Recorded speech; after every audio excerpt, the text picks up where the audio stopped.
Isang mapagpalang araw na ng mga katusok at mga kabulaklak dahil sa araw na ito ay walang masyadong customer. Tayo ay magbablog na naman ng mga simpleng Arabic words na ayon lang sa aking natutunan at narinig sa customer, pero hindi naman pong tamang-tama ang aking pronunciation dahil iba po ang pronunciation ng Saudi Arabia or ng Middle East people.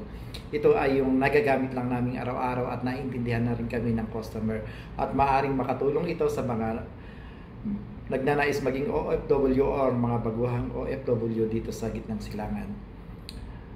Katulad ng Yalla, let's go, Ya Shabab, hi guys, Kalas, enough, done or stop, Inshallah, Inshallah if God's will, Wallah, I swear, Mumkin, yung iba ginagamit mumkin, yung iba naman mumkin, maybe, yung not sure yun.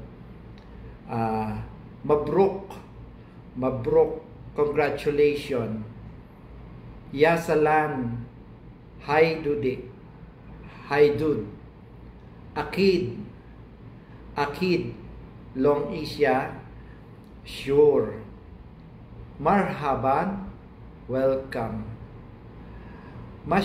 maasalama, goodbye,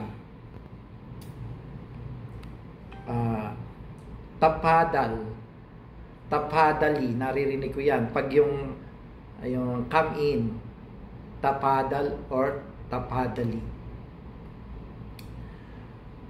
Basita, nothing to worry or take it easy.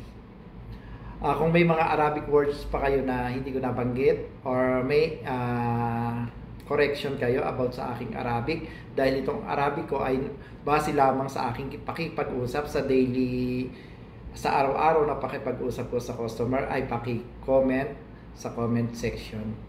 Yun lamang po at maraming salamat.